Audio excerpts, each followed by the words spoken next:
Hello दोस्तों, स्वागत है आपका आर के स्टडी पॉइंट पर। हम लोगों ने वीडियो के पार्ट में पढ़ा था वास्तविक संख्या। कुछ क्वेश्चन हम लोगों ने डिस्कस किए थे। एक और महत्वपूर्ण क्वेश्चन हमारी स्क्रीन पर दिख रहा है जिसको हम लोग करेंगे। ठीक है, इसमें लिखा है किसी परेड में 616 सदस्यों वाली एक सेना आर्मी की टुकड़ी को 32 सदस्यों वाले एक आर्मी बैंड के पीछे मार्च करना है। दोनों समूहों को समान संख्या वाले स्तंभों में मार्च करना है। उन स्तंभों की अधिकतम संख्या क्या होगी? ठीक है, तो हम लोग मानते हैं ए बराबर, जो मान लेंगे हम लोग पहले यहाँ पर लिखेंगे माना। ठीक है, मानेंगे माना ए बराबर 616 और बी इक्वल टू 32 है, 32 है।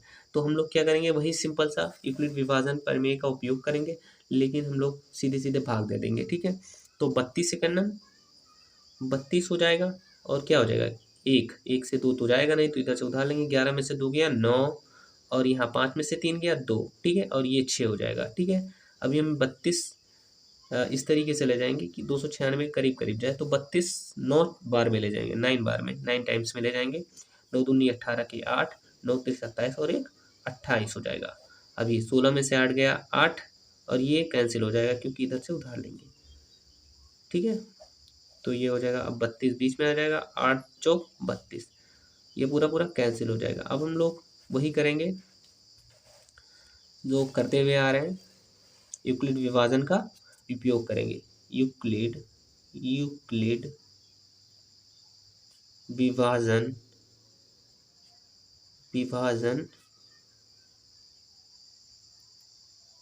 प्रमेय से। ठीक है, प्रमेय से तो क्या होगा, ए बराबर बी क्यू प्लस आर। ठीक है, उसी से करेंगे।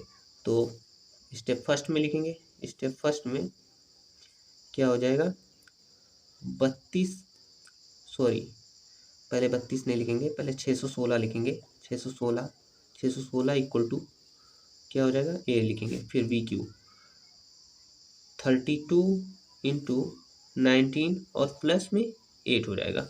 और स्टेप सेकंड में लिखेंगे, स्टेप सेकंड में हम लोग लिखेंगे भाई जो होगा 32 इधर भाज्य हो जाएगा 32, उसके बाद 8 इंटू 4 प्लस में 0 हो जाएगा। तो हम लोगों को क्या मिला, महत्तम समापवर्तक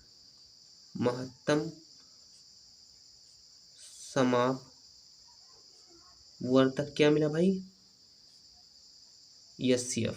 हमको एचसीएफ क्या मिला, 8 मिला। ठीक है, अतः हम यह लिख सकते हैं,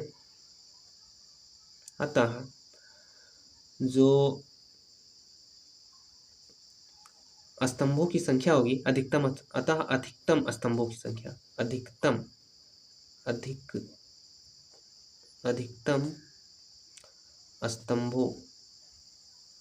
स्तंभों की संख्या क्या होगी भाई, की संख्या क्या होगा, वो 8 होगा। Is my answer. ठीक है, अब हम लोग अगला क्वेश्चन करेंगे। अब ये सही से समझ में आ गया पूरी तरीके से, एकदम स्टेप बाय स्टेप, कोई दिक्कत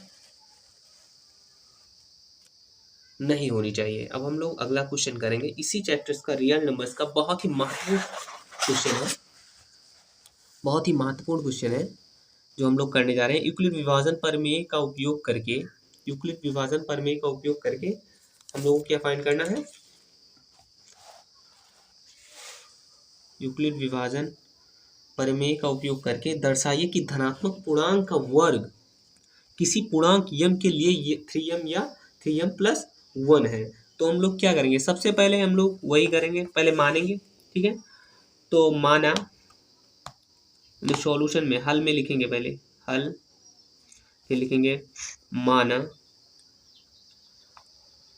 ए व बी एक धनात्मक पूर्णांक है। ठीक है, जो कि ये कह सकते हैं ए ग्रेटर देन बी और बी इक्वल टू 3, ऐसा लिख सकते हैं। तब हम लोग क्या करेंगे, तब क्या हो जाएगा भाई, तब हम लोग यूक्लिड विभाजन का प्रमेय का उपयोग करेंगे। यूक्लिड यूक्लिड विभाजन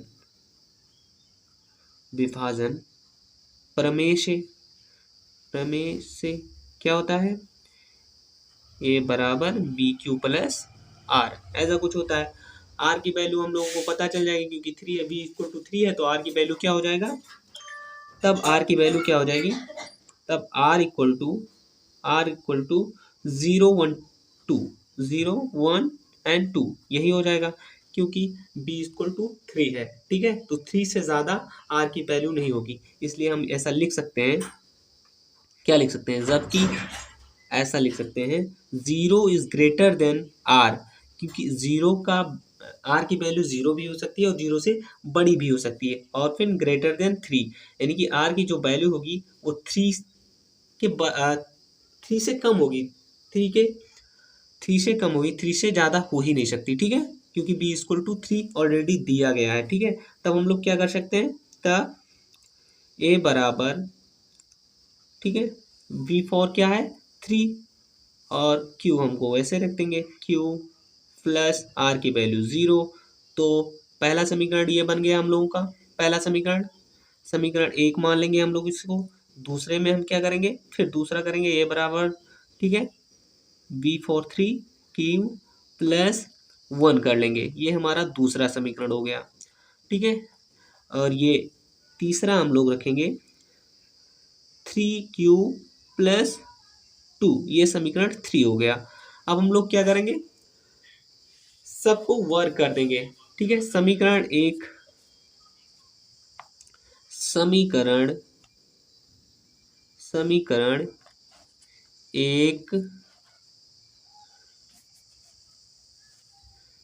एक 2 व 3 का दोनों पक्षों का वर्ग करने पर, ठीक है। अब हम लोग वर्क करेंगे तो क्या करेंगे, पहले समीकरण का वर्क करेंगे तो क्या होगा, ए स्क्वायर बराबर 3 3 जा 9 क्यू स्क्वायर, ठीक है, और प्लस 0 का स्क्वायर इक्वल टू 0 ही हो जाएगा। भाई देखते रहना वीडियो में, ठीक है, 3q 9q स्क्वायर हो जाएगा। ठीक है, जिसे हम लोग क्या लिख सकते हैं, हम लोग लिख सकते हैं 3 इंटू 3q स्क्वायर, ऐसा लिख सकते हैं।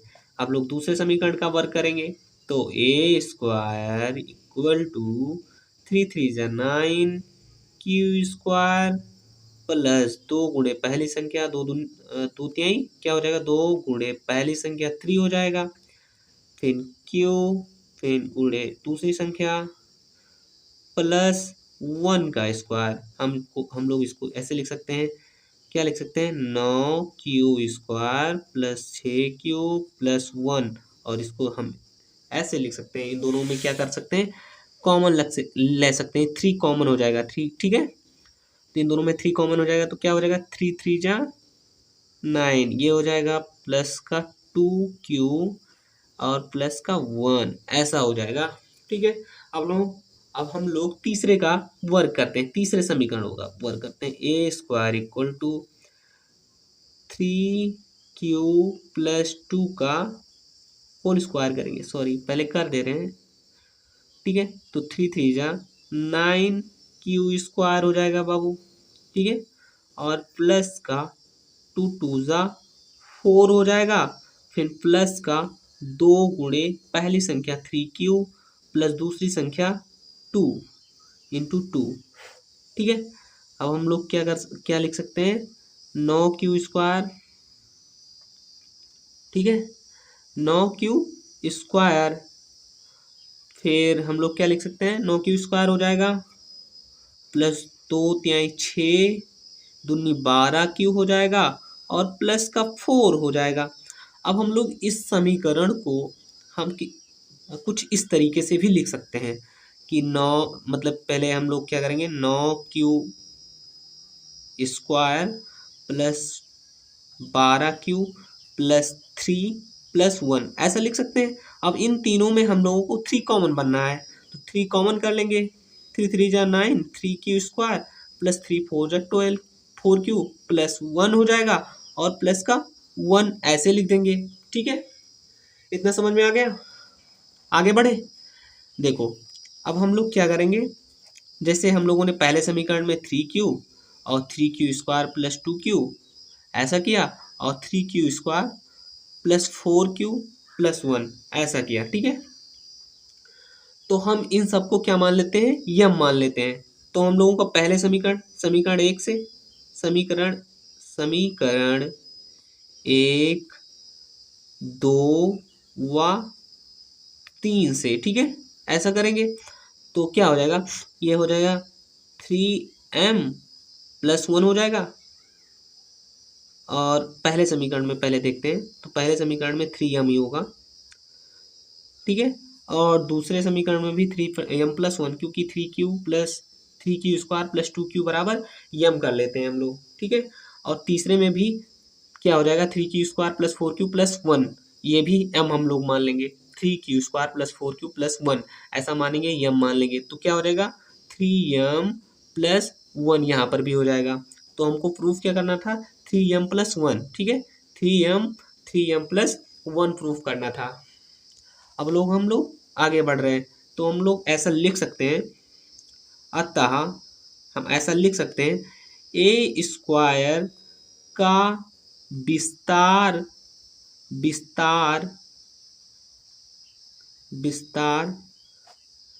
करने पर ए स्क्वायर का विस्तार करने पर ए स्क्वायर को 3 से विभाजित करने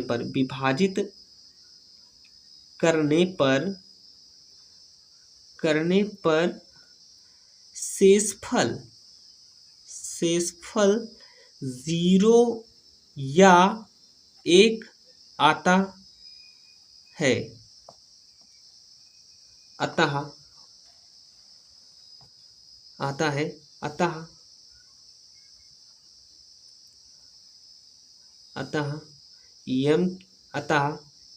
यम किसी यम पूर्णांक के लिए 3m या 3m प्लस 1